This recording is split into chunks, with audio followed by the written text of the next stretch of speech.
प्रणाम। नमो नमो। हाँ गुरुजी, नमो नमः। नमो नमः। प्रणाम गुरुजी। प्रणाम।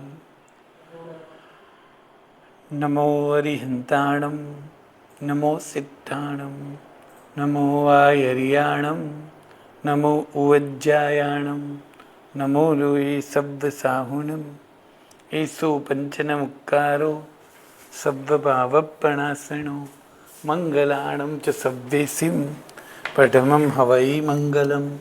मंगलम भगवान वीरो, मंगलम गौतम प्रभु, मंगलम सूर्यभद्राद्या, जैन धर्मोस्तु मंगलम। अंगूठे अमृतवसे, लब्धितणा भंडार, श्री गुरु गौतम समरिये, वांछित फलदातार। पूज्यपाद देवेंद्र श्री महाराजा के चरणों में वंदन करते हैं। देवेंद्र श्री महाराजा विरचित यह प्रथम दूसरा कर्मग्रंथ कर्मस्तव। प्रथम कर्मग्रंथ में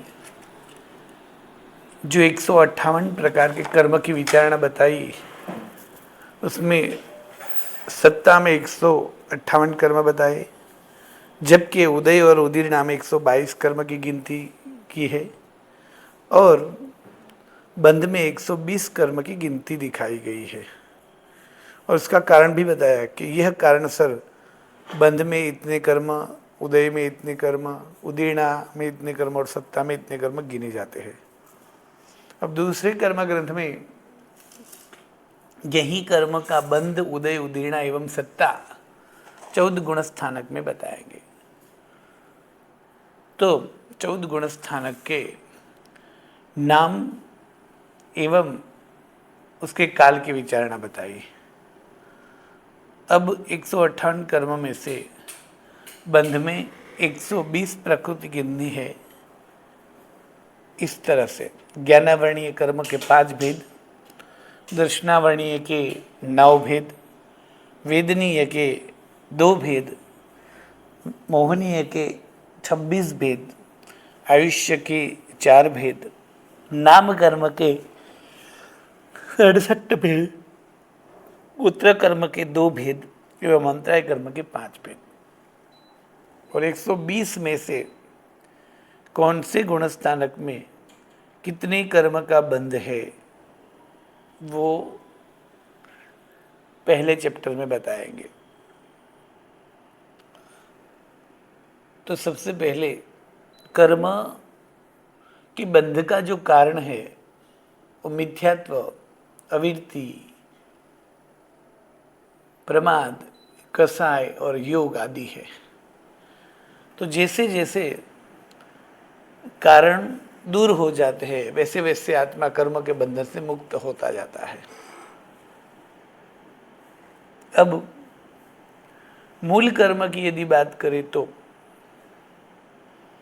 8 कर्म है, और उन 8 कर्म में प्रथम गुण स्थानक में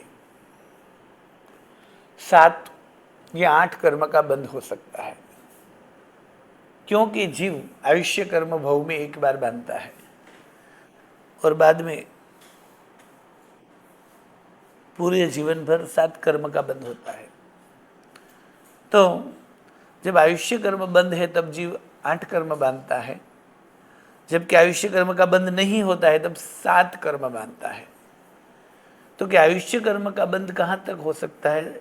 तो 7वें गुण स्थानक तक, और उसमें भी तीसरे गुण स्थानक में कभी भी कोई भी जीव आयुष्य का बंध नहीं करेगा, क्योंकि आयुष्य कर्म के बांधने के जो भाव होते हैं वो तीसरे गुण स्थानक में नहीं आ सकते। तो प्रथम गुण स्थानक, दूसरा गुण स्थानक, चौथा गुण स्थानक, 5वां गुण स्थानक, 6ठा और 7वां गुण स्थानक, यह 7 गुण स्थानक 1 से लेकर 7 में, उसमें तीसरा गुण स्थानक छोड़कर कुल 6 गुण स्थानक ऐसे हैं कि जहाँ जीव 7, या तो जब आयुष्य बांधेगा तब 8 कर्म बांधेगा। तो पहले में 7 या 8, दूसरे में 7 या 8, तीसरे में सिर्फ और सिर्फ 7, क्योंकि आयुष्य बांधेगा ही नहीं। 7, 4, 5, 6 और 7 वे गुण स्थानक में 7 या तो 8। अब 9वें गुण स्थानक, 8वें गुण स्थानक में तो कोई भी जीव 7 के ऊपर के गुण स्थानक में आयुष्य नहीं बांधता है। तो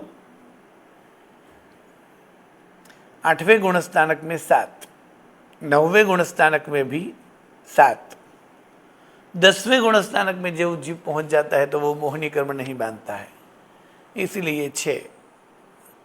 और जब 11वें गुण स्थानक में जीव होता है तब एक ही कर्म बांधता है और वो है वेदनीय। तो 11, 12 और 13वें गुण स्थानक में एक ही कर्म का बंध होता है, वेदनीय का। और 14वें गुण स्थान में एक भी कर्म का बंध नहीं है, क्योंकि कर्म बंध के जो कारण है मिथ्यात्व, वो पहले गुण स्थानक तक ही है। तो पहले गुण स्थानक में मिथ्यात्व, अविद्या, कसाई और योग, इन कारणों से कर्म का बंध होगा। जबकि दूसरा कारण है अविद्या। अविद्या जो है वो 4 या 5 तक होगी।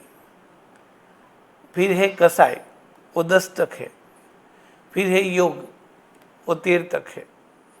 14वें गुण स्थानक में ना तो मिथ्यात्व है, ना अविद्या है, ना प्रमाद है, ना कसाय है, ना योग है। प्रमाद भी कर्म का एक कारण है, किंतु कर्म ग्रंथकारों ने 4 बताया, क्योंकि प्रमाद को योग और कसाई में ही सम्मिलित कर लिया है, इसलिए 4 भी बोल सकते हैं या 5 भी वर्णन कर सकते हैं। अब मूल कर्म की बात करें तो पहले, दूसरे, चौथे, 5वें, 6ठे और 7वें, इन 6 गुण स्थानक में जीव 8 या 7 कर्म बांधता है। जब आयुष्य बांधेगा तब अंतर्मुद के लिए 8, बाकी के समय में 7। जबकि तीसरे, 8वें और 9वें गुण स्थानक में जीव आयुष्य कर्म नहीं बांधता है, आयुष्य के बिना 7। जबकि 10वें गुण स्थानक में जीव मोहिनी कर्म भी नहीं बांधता है, तो आयुष्य और मोहिनी को छोड़कर 6। और 11, 12 और 13वें गुण स्थानक में जीव सिर्फ एक ही कर्म बांधता है, वो है वेदनीय, अर्थात ज्ञानावणीय, दर्शनावणीय, मोहनीय, आयुष्य, नाम, गोत्र और अंतरा, ये 7 कर्मों का बंध 11वें, 12वें और 13वें गुण स्थानक नहीं है। ये मूल कर्म की बात हुई, किंतु उत्तर कर्म कितने हैं कुल मिलाकर? तो 120। तो 120 कर्म का बंध उत्तर कर्म के हिसाब से गिनना है। अब 120 कर्म कौन से गुण स्थानक में बंद होता है? तो एक भी गुण स्थानक में 120 कर्म नहीं बांधे, किंतु सभी गुण स्थानक मिलाकर कुल जीवों को देखा जाए तो 120 प्रकार के वो कर्म बांध सकता है। अलग अलग सभी गुण स्थानक का कुल करे तो ओघ से यानी सामान्य से देखेंगे तो ओघ का मतलब सामान्य से सभी गुण स्थानक को मिलाकर कुल 120 प्रकार के कर्म बंध में आ सकते हैं। तो ओघ में 120 है। अब प्रथम गुण स्थानक में 120 में से 3 कर्म का बंध नहीं हो सकता, और वो 3 कर्म जो है वो है जिन्नाम कर्म, आहारक शरीर और आहारक अंगोपांग, अर्थात जिन्नाम कर्म और आहारक द्विक, ये 3 कर्म का बंध प्रथम गुण स्थानक में नहीं हो सकता। अर्थात ओघ में था, क्योंकि सभी गुण स्थानक मिलकर कुल कितने कर्म बंध में है ये बताया है, जबकि पहला गुण स्थानक वाला जीव ये 3 कर्म नहीं बांधता है।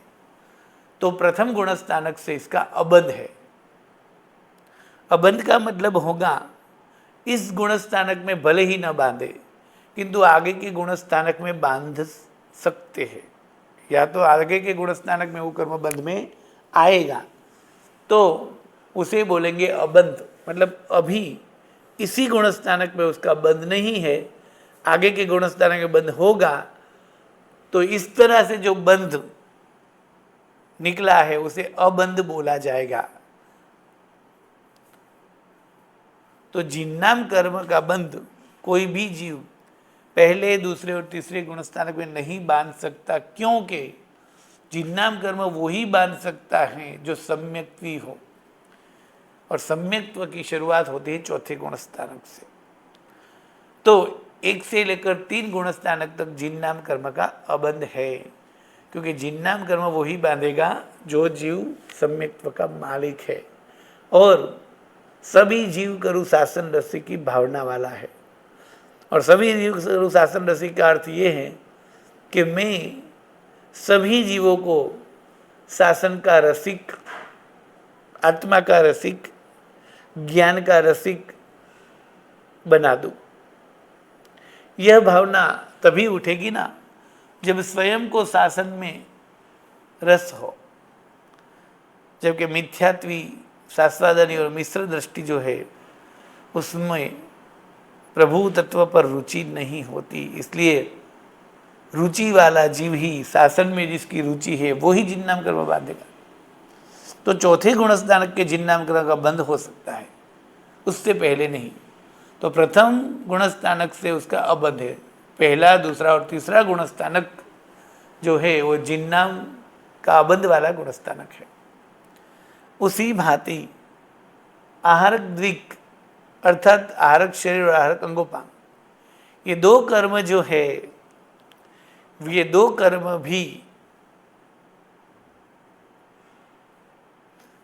जिसके कारण से बंद होता है वो कारण है वृत्ति होना। यानी जो जीव में वृत्ति, सर्ववृत्ति, और वो भी अप्रमत्त सर्ववृत्ति हो और फिर संयम के प्रति अत्यंत बहुमान आदि हो, उनके संयम के प्रति अत्यंत राग आदि हो, वही जीव आहारक द्विक का बंध कर सकता है। अर्थात जिसके जीवन में अप्रमत्त चारित्र का पालन होता है वही जीव आहारक का बंध कर सकता है। तो 1 से लेकर 6 गुणस्थानक तक आहारक द्विक का अबंध है। इस प्रकार ओघ में 120 प्रकृतियां बंध में थी, जबकि प्रथम गुणस्थानक में 117 कर्म प्रकृति का बंध है, क्योंकि 3 प्रकृति जिन्नाम कर्म, आहारक शरीर और आहारक अंगोपांग, इन 3 कर्म प्रकृति का अबंध हुआ है। तो प्रथम गुणस्थानक में बंध होगा 117 का। अब दूसरा गुणस्थानक है शास्वादन। शास्वादन नाम का जो दूसरा गुणस्थानक है वो 3 प्रकार के जो मुख्य सम्यक्त्व है, शायिक, शायोपशमिक और औपशमिक। तो औपशमिक सम्यक्त्व या तो औपशमिक सम्यक्त्व या उपशम सम्यक्त्व जो है, उस उपशम सम्यक्त्व वाले जीव को यदि उपशम सम्यक्त्व काल पूर्ण होवे उससे पहले अत्यंत क्रोधमान मायालोभ का उदय हो जाए तो उसका सम्यक्त्व मलिन हो जाएगा, और वो मलिन हुआ सम्यक्त्व वही दूसरा यानी मलिन स्वाद वाला गुणस्थानक, वही शास्वादन गुणस्थानक कहलाएगा। और दूसरे गुणस्थानक से जीव हमेशा पहले गुणस्थानक में ही जाता है, किंतु प्रथम गुणस्थानक में मिथ्यात्व का उदय है, जबकि दूसरे गुणस्थानक में अभी मिथ्यात्व आया नहीं है। तो मिथ्यात्व जो है वो प्रथम गुणस्थानक तक ही है, और दूसरे गुणस्थानक में 117 में से 16 कर्म बंध में से निकल जाते हैं। वो 16 कर्म क्यों निकल जाएंगे? तो कि वो 16 कर्म वो ही बांध सकेगा जो जीव मिथ्यात्वी होगा। मिथ्यात्वी जीव ये 16 कर्म बांधेगा ऐसा नियम नहीं है, किंतु नियम यह है कि यदि ये 16 कर्म जीव बांध रहा है तो वो अवश्य में मिथ्यात्व ही होगा, तो ही बांधेगा। तो वो 16 कर्म जो है वो है नपुंसक चतुष्क, और नपुंसक चतुष्क यानी मिथ्यात्व मोहनीय, नपुंसक वेद, सेवार्थ संघयन और हुंडक संस्थान, इन 4 कर्म प्रकृतियों को नपुंसक चतुष्क कहा गया है। नपुंसक वेद, मिथ्यात्व, हुंडक संस्थान, सेवार्थ संघयन, ये 4 प्रकृति को नपुंसक चतुष्क बोला जाता है। ये 4 नहीं बंध में आएगी। नरक त्रिक, नरक गति, नरकानुपूर्वी, नरक आयुष्य, इन 3 कर्म का बंध भी नहीं होगा।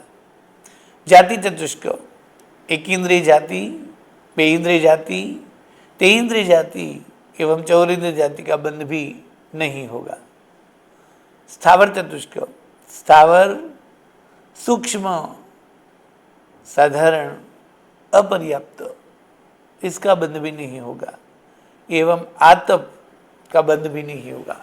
इस तरह 117 में से 16 कर्म प्रवृत्तियों का बंध विच्छेद हो गया है प्रथम गुणस्थानक के अंत में, यानी प्रथम गुणस्थानक के ऊपर के गुणस्थानक में इसका बंध नहीं हो सकता। ये 16 प्रकृतियों का, और ये 16 प्रकृतियों का बंध विच्छेद है क्योंकि वो पहले गुणस्थानक के ऊपर से कोई भी गुणस्थानक में इसका बंध अभी नहीं होगा। हाँ, वो वापस पहले आ जाए तो ये 16 प्रकृति का बंध हो सकता है, किंतु पहले गुणस्थानक के ऊपर के गुणस्थानक में कभी भी इस 16 प्रकृति का बंध नहीं होगा। तो उसे बोलेंगे बंध विच्छेद। यह 16 प्रकृति का बंध विच्छेद हो गया। तो कि क्यों? तो कि उसके पीछे का कारण था, कर्म बंध के पीछे का कारण क्या है? तो मिथ्यात्व, वृत्ति, कसाई और योग। तो मिथ्यात्व के कारण ही ये 16 कर्म बंध में आते हैं। तो जीव मिथ्यात्वी जो है वो पहले गुणस्थानक तक ही होता है, उसके ऊपर में वो मिथ्यात्वी नहीं होता है। तो मिथ्यात्व नाम का कारण चला गया, तो मिथ्यात्व के कारण जो 16 कर्म प्रकृति बंध था वो भी ऊपर के गुणस्थानक में नहीं होगा। तो इस 16 प्रकृति का बंध विच्छेद हो गया। अब तीसरे गुणस्थानक में 74 यानी 74 कर्म का बंध होगा। 101 में से 27 कर्म निकल जाएंगे बंध में से, यानी दूसरे गुणस्थानक के ऊपर के गुणस्थानक में यह 27 कर्म नहीं बांध सकता जीव, जिसमें से 25 कर्मों का बंध विच्छेद है और 2 कर्मों का अबंध है। 2 कर्म का अबंध इसलिए है कि वो कर्म तीसरे गुणस्थानक के में बंध नहीं है, आगे के गुणस्थानक में उसका बंध होता है, इसलिए वो 2 देव आयुष्य और मनुष्य आयुष्य का अबंध है। बाकी की 25 प्रकृतियां जो है उसका बंध विच्छेद होता है, क्योंकि ये 25 प्रकृतियां वो दूसरे गुणस्थानक के ऊपर के गुणस्थानक में बंध में नहीं आती। तो ये कौन सी 25 प्रकृति? थीणद्धि त्रिक, अर्थात निद्रा, निद्रा, प्रचला एवं थीणद्धि, दर्शनावणी कर्म के 3 भेद है। तिर्यंच त्रिक, अर्थात तिर्यंच गति, तिर्यंच अनुपूर्वी और तिर्यंच आयुष्य। दौर्भाग्य त्रिक,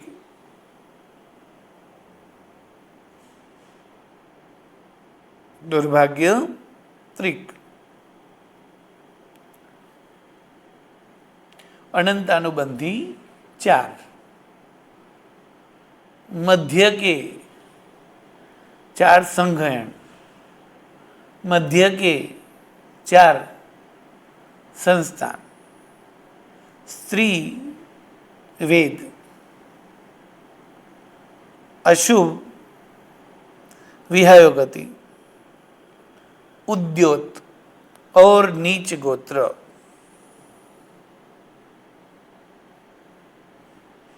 यहां दुर्भग त्रिक का अर्थ होगा दुर्भाग्य,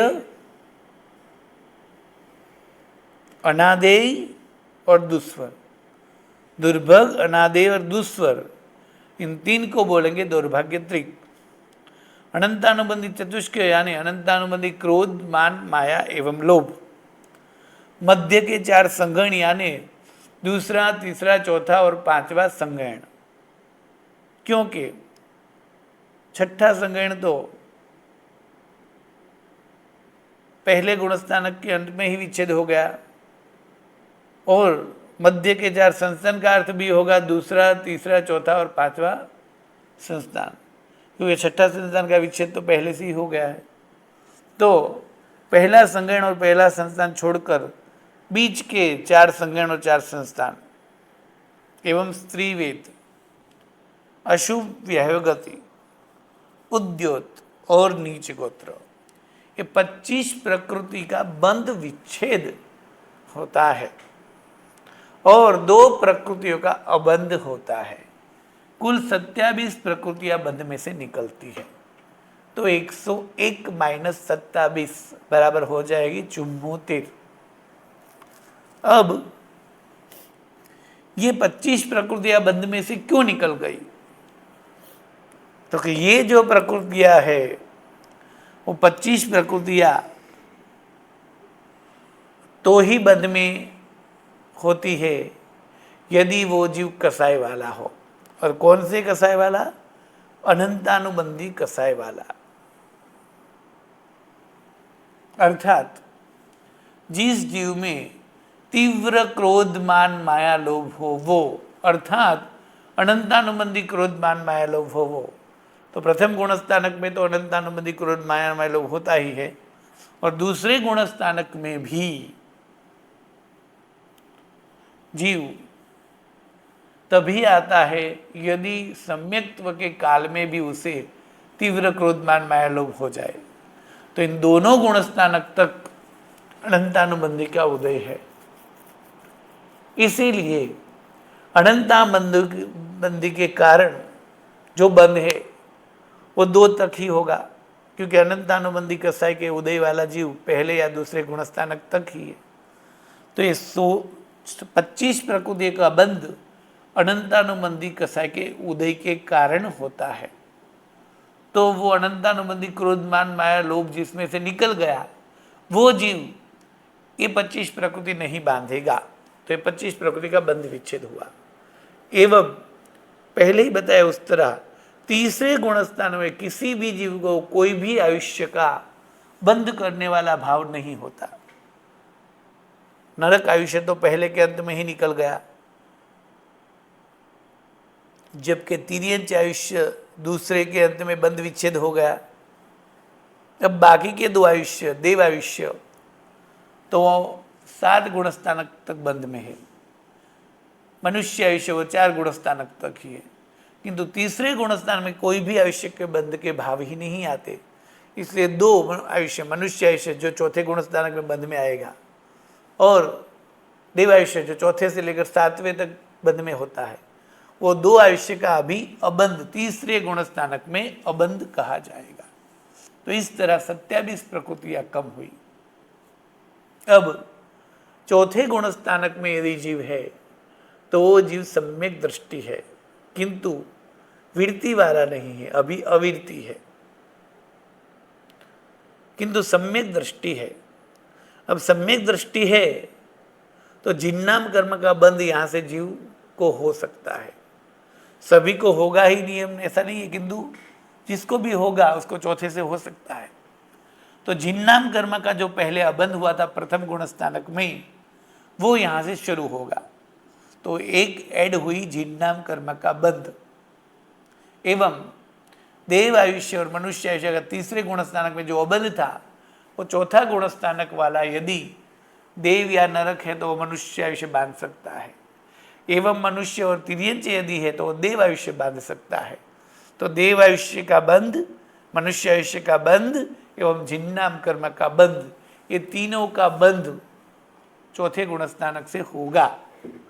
तो 3 प्रकृति ऐड होगी, 74 प्लस 3 तो हो गई 77, डबल 7। चौथे गुणस्थानक में 77 प्रकृति का बंध होता है। 5वां गुणस्थानक देशवीरति गुणस्थानक। यहाँ थोड़ी वीरति थोड़ी अवीरति है, किंतु पूर्ण अवीरति नहीं होता है जीव।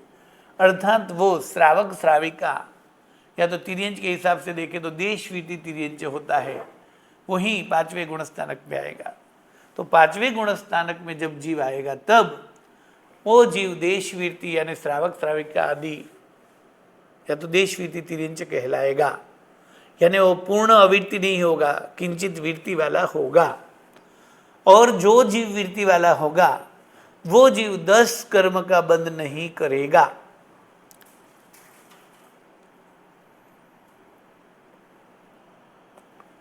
कौन से 10 कर्म का बंध नहीं करेगा? तो अप्रत्याख्यानीय चतुष्क अर्थात अप्रत्याख्यानीय क्रोध, मान, माया, लोभ, ये चार, मनुष्य त्रिक अर्थात मनुष्य आयुष्य, मनुष्य गति और मनुष्य अनुपूर्वी, ये तीन, 7 औदारिक शरीर और औदारिक अंगोपांग 9 और प्रथम संग्रहण 10। इस 10 प्रकृति का बंध विच्छेद हो जाएगा। चौथे गुणस्थानक के अंत में यह 10 प्रकृतियों का बंध विच्छेद होगा। तो 70 - 10 बराबर हो गई 67 अर्थात 76। तो इस प्रकार कुल 67 प्रकृति का बंध 5वें गुणस्थानक में होगा, 10 प्रकृतियों को माइनस करके। अब ये 10 प्रकृतियां 5वां गुणस्थानक वाला जीव नहीं बांध सकता, क्योंकि ये 10 प्रकृति का बंध के पीछे का कारण है अविरति नाम का कारण। यदि जीव अविरति है तो ही ये कर्म बांधेगा, जबकि 5वें गुणस्थानक में मनुष्य होता है या तो तिर्यंच होता है, और दोनों ही देशवृत्ति वाले होते हैं। तो कोई भी तिर्यंच या कोई भी मनुष्य यदि देशवृत्ति है तो वो देव प्रायोग्य ही बंद करेंगे, इसलिए वो संज्ञान नहीं बांधेंगे, मनुष्य त्रिक नहीं बांधेंगे, औदारिक शरीर नहीं बांधेंगे और अप्रत्याख्यानी कसाई भी नहीं बांधेगा, क्योंकि ये 10 प्रकृति का बंध अविरति वाले जीव जो है उनको ही होता है। और इसमें भी अविरति वाले जीव इसलिए कि चौथे गुणस्थानक में यदि देव और नारक है तो अविरति है, तो इन सब का बंध वो करते हैं। मनुष्य और तिर्यंच तो तीसरे गुणस्थानक से ही मनुष्य दिक, औदारिक दिक, प्रथम संग्रहण बांधना बंद कर देते हैं। किंतु ये कर्म, सभी कर्म का बंध अविरति तक ही हो सकता है। और 5वें गुणस्थानक वाले तिर्यंच और मनुष्य वो दोनों वृत्तिधर है, यानी देश वृत्ति वाले हैं।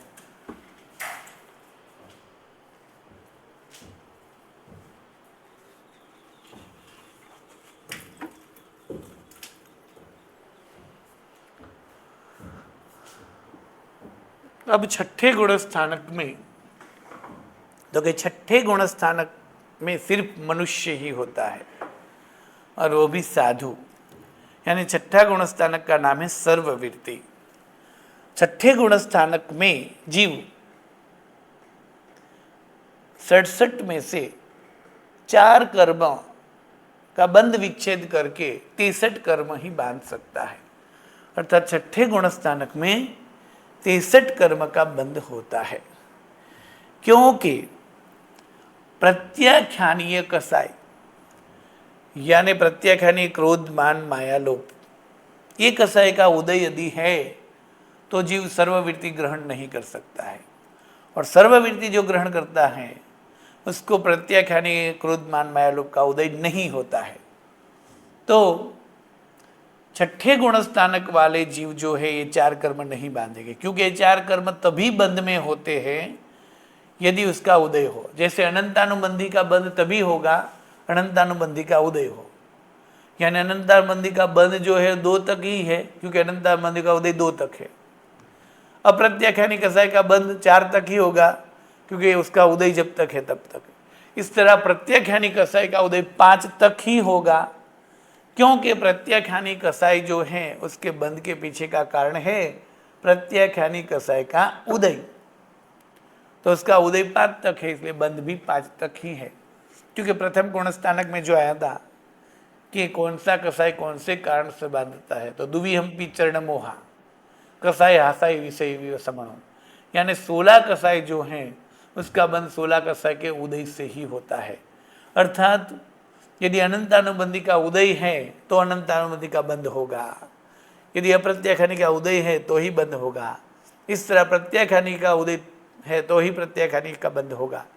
तो छठे गुणस्थानक में प्रत्याख्यानी का उदय नहीं है तो प्रत्याख्यानीय का बंध भी नहीं हुआ, तो प्रत्याख्यानीय 4 कसाई निकल गए। तो छठे गुणस्थानक में बंध में आ गए 63 कर्म। 7वां गुणस्थानक, तो कि 7वां गुणस्थानक का नाम है अप्रमत्त सर्ववीर्ति। और यहाँ अप्रमत्त सर्ववीर्ति नाम के गुणस्थानक में यानी 7वें गुणस्थानक में जीव 59 अर्थात 59 या 58 यानी 58 इतने कर्म बांध सकता है। तो सबसे पहले 63 में से कौन से कर्म निकल जाएंगे? तो कहते असाता, शोक, अरति, अस्थिर, अपयश और अशुभ। असाता, शोक, अरति, अस्थिर, अपयश और अशुभ, ये 6 कर्म का बंध विच्छेद हो जाएगा। 63 अर्थात 63 में से ये 6 कर्म का बंध विच्छेद होगा।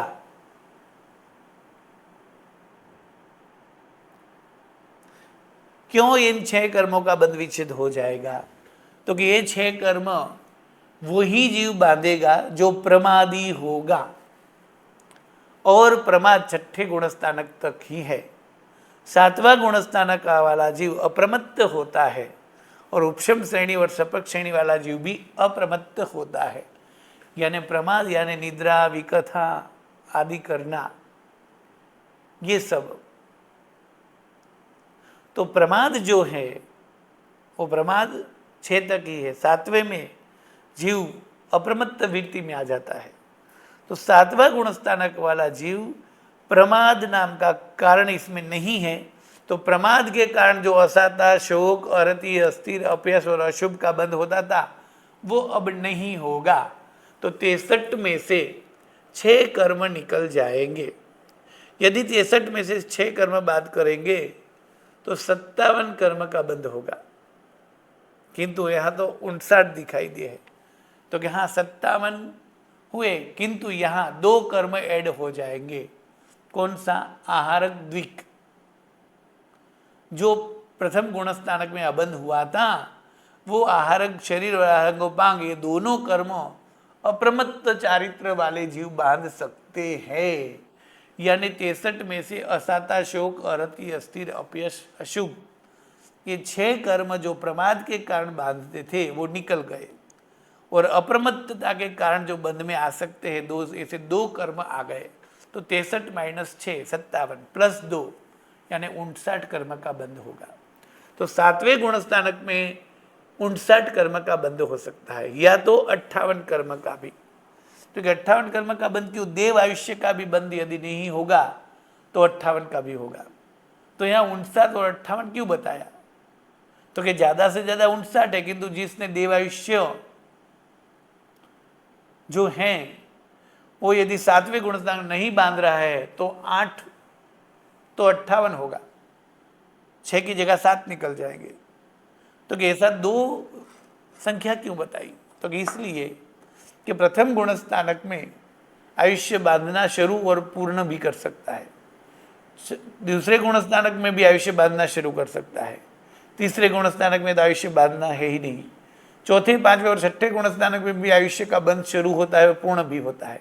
जबकि 7वें गुणस्थानक में कोई भी जीव कभी भी आयुष्य की बंध की शुरुआत नहीं करेगा।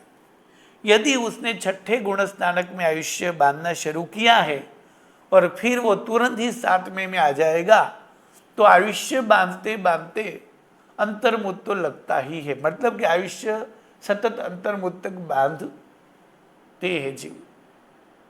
जैसे किसी जीव ने आयुष्य बांधना शुरू किया और उसका आयुष्य बंध का काल जो है वो 5 मिनट है। अब 6ठे गुणस्थानक में आयुष्य बंध शुरू किया, 2 मिनट तक आयुष्य बांधा और फिर वो तीसरी मिनट में 7वें गुणस्थानक में गया तो वहां भी वो आयुष्य बांधने का कार्य करेगा और वहां पूर्ण करेगा। तो ऐसे आयुष्य बांधते बांधते यदि 6ठे में से 7 में आया है तो आयुष्य भी बांधेगा तो 59 होगी। किंतु आयुष्य बांधने की शुरुआत यदि उसने 6ठे में नहीं की है तो वो 7वें में आकर नहीं बांधेगा, तो वहां देव आयुष्य भी बंध में से निकल जाएगा।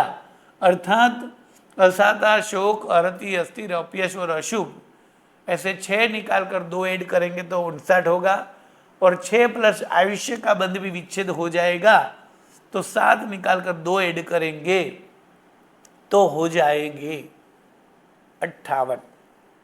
अब 8वें गुणस्थानक में, तो कि 8वें गुणस्थानक में कोई भी जीव आयुष्य बांधता ही नहीं है। 7वें गुणस्थानक में जीव नया बांधना शुरू नहीं करता है, किंतु बांधते बांधते जीव आ सकता है। तो इसलिए 59 बताए थे।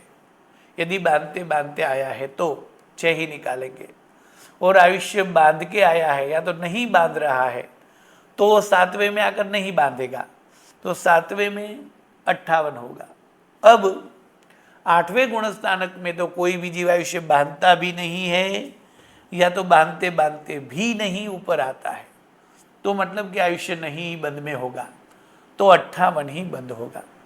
किंतु 8वें गुणस्थानक के बंध के हिसाब से 7 भाग होते हैं, और उसके पहले भाग में 58 कर्म का बंध होता है, जबकि दूसरे, तीसरे, चौथे, 5वें और 6ठे भाग में 56 कर्म का बंध होता है, और 7वें भाग में 26 कर्म का बंध होता है। इस तरह 8वें गुणस्थानक का कुल काल जो अंतर्मुत है, उसमें पहले भाग में 58, दूसरे, तीसरे, चौथे, 5वें और 6ठे से 5 भाग में 56, और अंतिम यानी 7वें भाग में 26 कर्म का बंध होता है।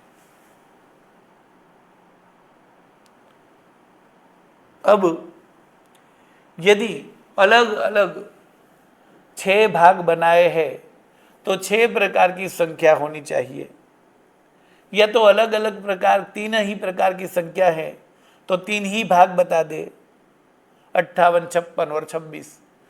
भाग 7 बताए और बंध की संख्या 3 ही बताई, ऐसा क्यों किया? और 58 में से 56 कौन से 2 कर्म निकल जाएंगे, 56 में से 26 कौन से 30 कर्म निकल जाएंगे, आदि सभी विचारणा कल के पाठ में। प्रणाम। नमो नमः।